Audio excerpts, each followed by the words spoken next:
Chapitre 14. Lendemain d'un plébiscite en Afrique. Classiquement, le succès du plébiscite assure aux autorités responsables du coup d'État une période plus ou moins longue de jouissance du pouvoir. L'exercice de l'autorité rendu possible par le plébiscite, pour être valable et pour récompenser les auteurs du putsch, doit pouvoir leur permettre d'en tirer le maximum d'avantages dans le maximum de temps et dans une relative quiétude. L'action conjuguée des colonialistes français, des fascistes avec leur avant-garde prétorienne à Alger et des forces réactionnaires en France a pu imposer l'arbitrage du général de Gaulle. La préparation du complot.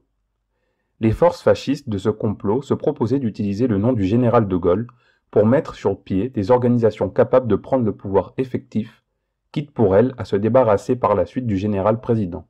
Pendant ces 3 derniers mois, en France et en Algérie, principalement, on a assisté autour du noyau de base des factieux du 13 mai à une cristallisation de tous les courants racistes, ultra-chauvins, fascistes qui existent chez les Français. On a assisté pareillement à la colonisation de l'appareil de l'État par les membres de ces milices. Les mesures classiques, elles aussi, qui succèdent toujours à un plébiscite, furent intempestivement annoncées, mises à la raison des partisans de l'abandon et surtout mises hors la loi des groupements d'opposition. Les forces colonialistes, qui ont cautionné de leur autorité et ont appuyé totalement l'expérience fasciste, étaient habitées par la terreur d'un processus quelconque de décolonisation, après les expériences de la Tunisie et du Maroc et celles, beaucoup plus traumatisantes, de l'Indochine. Les milieux colonialistes avaient fait le serment de ne plus tolérer de nouveaux abandons. Aussi, ces milieux colonialistes ont-ils rejoint avec enthousiasme les rangs fascistes au cri de « Algérie française, halte à l'abandon ». Dans le même temps, les bradeurs d'empire, type Mendes France, Edgar Faure, se voyaient accusés de trahison. Les milieux colonialistes ont rejoint le général de Gaulle parce que, à leurs yeux, il était capable de garder l'Algérie à la France, de maintenir intact l'Empire français et peut-être, si l'occasion s'en présentait, de reconquérir les territoires perdus. Les réactionnaires, pour leur part, qui ont répondu à l'appel fasciste, étaient surtout animés du désir des forces gratuites payées par l'État et dont les intérêts allaient dans le même sens que les leurs pour consolider leur autorité en France et briser l'action et les espoirs de la classe ouvrière française. La victoire. Au lendemain du 28 septembre, les responsables du coup d'État pouvaient donc se déclarer satisfaits. Dans les territoires d'outre-mer, 98% de coloniaux avaient répondu oui au général de Gaulle et à la France. Sur le territoire français, 80% des nationaux ayant compris leurs intérêts et s'étant détachés de la tutelle des partis de l'étranger avaient adhéré massivement à la charte proposée par de Gaulle. Une semaine après le référendum, une semaine après ce succès colossal, massif, miraculeux, l'entreprise fasciste commence à vaciller. La guerre d'Algérie, autour de laquelle s'est organisé le référendum qui a permis par son exploitation le succès grandiose signalé par la presse, limite par son existence, son caractère et sa durée, la valeur de ce plébiscite. Au lendemain du 28 septembre, embarrassés par leurs 98% de voix, le général de Gaulle et ses suppôts ne savent plus où donner de la tête. C'est que, jour après jour, des données nouvelles apparaissent qui nuancent la portée des oui. Et la déconfiture. En Afrique occidentale, M. Mokhtar Ould Daddah, président du Conseil de Mauritanie, territoire qui a voté oui à 93%, déclarait le 1er octobre « Je pense que l'actuelle Assemblée territoriale devra démissionner pour permettre l'élection en janvier d'une nouvelle Assemblée à laquelle le Conseil de gouvernement actuel remettra sa démission. Le nouveau gouvernement et la nouvelle Assemblée opteraient pour le statut d'État membre de la communauté et élaboreraient la constitution locale qui sera soumise au peuple mauritanien par voie de référendum. » Et M. Ould Daddah ajoutait « Nous sortirons, alors, le moment venu, de la communauté des peuples libres, prévue au titre 12, sans rompre pour autant nos liens avec la France et les États de la communauté, et nous concluons avec elle les accords d'association prévus au titre 13. » Au Dahomey, où le pourcentage de voix affleure 98%, M. Apiti, le président du Conseil de gouvernement, vient d'annoncer la nécessité pour les leaders politiques d'Afrique noire de se consulter pour adopter une attitude commune en face de la France. Précisant quant à lui le sens du oui dahoméen, M. Apiti ajoutait « Par le libre choix de ces masses et la libre volonté des élus, naîtra demain dans la communauté l'État dahoméen. Pleinement autonome, cet État pourrait préparer dans la paix et les amitiés conservées avec les autres peuples africains, aussi bien qu'avec la métropole, son ascension au développement économique et social qui lui permettra un jour de devenir un État associé indépendant. Au Sénégal, où l'adhésion au oui a été de 97%, l'opposition syndicaliste et les formations de jeunesse continuent à faire pression sur messieurs Senghor et Lamine Gueye. Déjà à Cotonou, M. Senghor, qui semble ne pas vouloir se libérer de la confusion qui règne dans son esprit, avait été obligé de se rallier à l'indépendance de l'Afrique noire. Il a pu, réalisant une alliance tactique avec son adversaire Lamine Gueye, tromper les masses africaines en leur faisant voter oui. Or, Senghor, au lendemain du succès du plébiscite, se trouve acculé à donner au vote du Sénégal une signification précise. C'est un oui, dit-il, à l'indépendance africaine dans l'unité retrouvée. Il est évident que Senghor tentera encore d'abuser les masses sénégalaises, mais ses possibilités d'action se voient les unes après les autres limitées. La récente déclaration de Mamadou Dia, président du Conseil du gouvernement du Sénégal, est significative. Nous avons, dit-il, essentiellement le souci de préparer notre indépendance. Au Niger, le gouvernement a pu faire échec à la politique nationaliste de Djibo Bakary. On s'aperçoit que le Niger est le premier territoire africain, après la Guinée, qui possède le plus de suffrages négatifs. Avec l'aide des colonialistes et des administrateurs, le gouvernement a pu assurer le succès de la consultation électorale du 28 septembre, mais il est clair que les masses nigériennes vont exercer dans les semaines qui viennent une action décisive pour exiger que soient prises en considération leurs revendications nationales. De toute évidence, le moins que puissent faire les autres territoires de l'Afrique occidentale, y compris la fidèle Côte d'Ivoire, c'est de choisir le statut d'État autonome associé à la France. M. Houphouët-Boigny essaiera peut-être de défendre sa théorie du fédéralisme intégral, mais il est douteux qu'il puisse parvenir à ses fins. L'Afrique occidentale, malgré De Gaulle, malgré le 13 mai, malgré le référendum, va se fédérer en État autonome pour, dans un second temps, étudier avec les représentants français les modalités de coopération avec l'ancienne métropole. En Afrique équatoriale, les choses sont beaucoup plus claires. Au Gabon, les milieux colonialistes ont été secoués par l'importance des noms, plusieurs dizaines de milliers.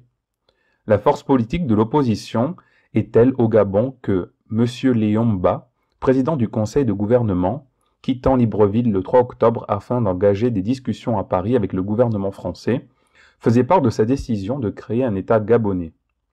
Mais ce qui est beaucoup plus important, c'est l'annonce, il y a quelques jours, de la constitution d'une mission du Grand Conseil de l'Afrique équatoriale chargée d'étudier la création d'un État unique en Afrique centrale.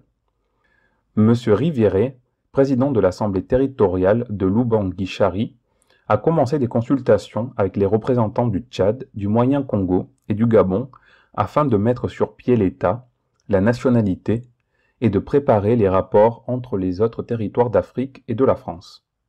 La vieille loi cadre, qui avait pour fonction de morceler l'Afrique, rejoint dans les musées de l'histoire les autres tentatives faites par le colonialisme pour se maintenir. À Madagascar, où le béni-oui-ouiste Tsiranana n'a pas craint de commenter le oui malgache comme un non à Moscou, le colonialisme n'est pas plus heureux. M. Tsiranana, le Sitkara de Madagascar, dans une déclaration faite au lendemain du référendum, admet que les Malgaches vont enfin voir réaliser la République malgache. Aux Antilles, d'aucuns se sont étonnés du pourcentage des oui obtenus grâce à la position de M. Aimé Césaire. L'indépendance des Antilles françaises est-elle possible aujourd'hui? Telle est la question devant laquelle s'est trouvé Césaire. Il pouvait répondre par l'affirmative, choisir l'indépendance des Antilles et solliciter l'entrée dans la Fédération Caraïbe. A-t-il estimé précisément que cette fédération en train de naître n'était pas suffisamment structurée et dépendait encore trop étroitement de la couronne britannique? Ce qui est certain, c'est qu'aux Antilles, comme ailleurs, aucun leader ne peut s'illusionner sur la valeur de sa personne ni l'amour que lui porteraient les masses dès lors que se trouve engagée la volonté d'indépendance nationale de leur pays. Le cas de la Guinée.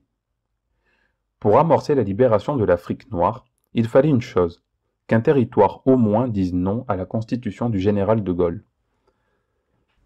La Guinée, derrière M. Sékou Touré, est entrée dans l'indépendance.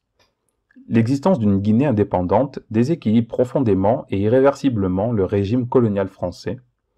En Afrique noire, possédant des frontières communes avec le Sénégal, la Sierra Leone, le Libéria et la Côte d'Ivoire, la Guinée va cristalliser autour d'elle toutes les potentialités nationalistes existant en Afrique noire. On a prétendu que les autres leaders politiques africains avaient rejeté le nom par crainte de représailles économiques du gouvernement français. Nul n'ignore cependant la fragilité de tels arguments. Les hommes politiques comme Houphouët-Boigny et l'abbé Fulbert Youlou, qui ont milité en faveur du oui, sont en réalité des contre-révolutionnaires, des ennemis de l'indépendance nationale de l'Afrique. Aujourd'hui, la République guinéenne, reconnue par un nombre croissant de nations, soutenue par les patriotes africains de tous les territoires, renforce son autorité et écarte de son chemin toute peur et toute crainte. Les autres dirigeants d'Afrique noire, les mêmes qui annonçaient des catastrophes en Guinée, se concertent et découvrent que le carcan du colonialisme en Afrique noire a sauté depuis longtemps. Le tête-à-tête obligatoire avec le seul colon, la violence avec laquelle la domination française était vécue, s'émiette.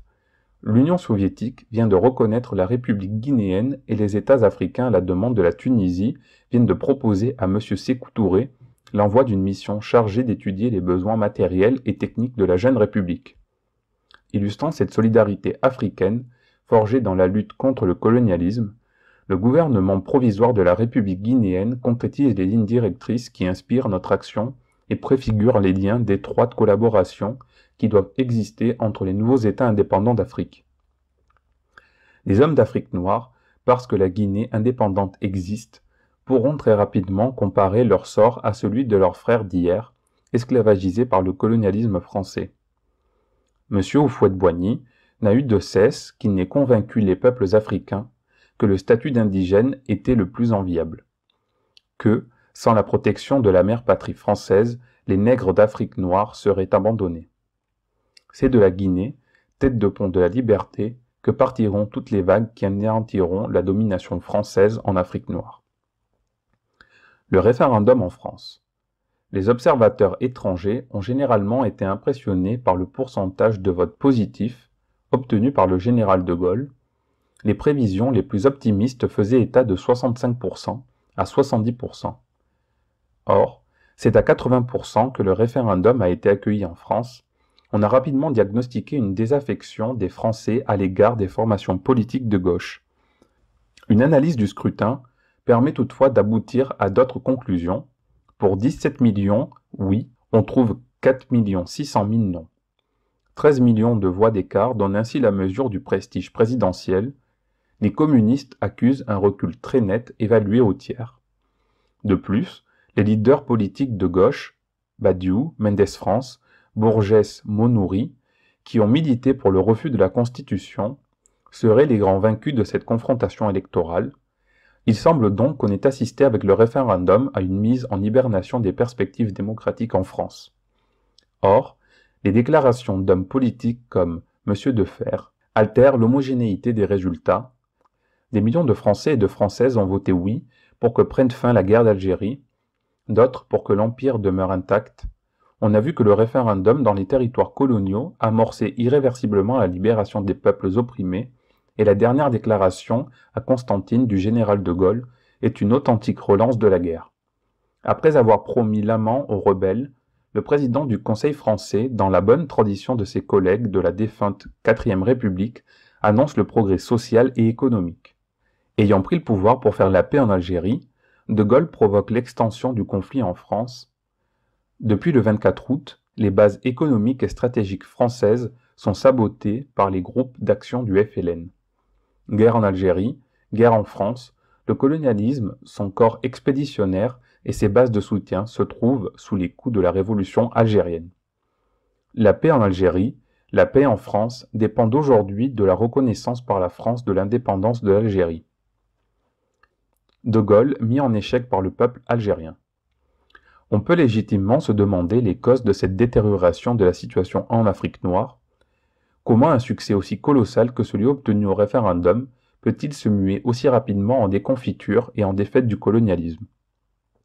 Si on ne se réfère pas constamment à la lutte du peuple algérien, on risque de ne pas comprendre précisément l'évolution des rapports entre les colonies et la domination française. Parce qu'elles se sont révélées incapables de vaincre l'armée nationale algérienne, les forces colonialistes se sont trouvées dépouillées de tout prestige et la crainte qu'elles inspiraient au peuple colonisé a définitivement disparu. La guerre que mène le peuple algérien depuis 4 ans a fait le lit de l'écroulement français en Afrique. Dorénavant, la route est libre pour tous les pays occupés par le colonialisme français. Le peuple algérien, fidèle à son serment d'extirper toute trace de domination française en Afrique, poursuit le combat. Le général de Gaulle, avant le 15 novembre, se trouvera dans l'obligation de reconnaître des États autonomes en Afrique noire. Dans le même temps, il promet des postes de fonctionnaires aux Algériens.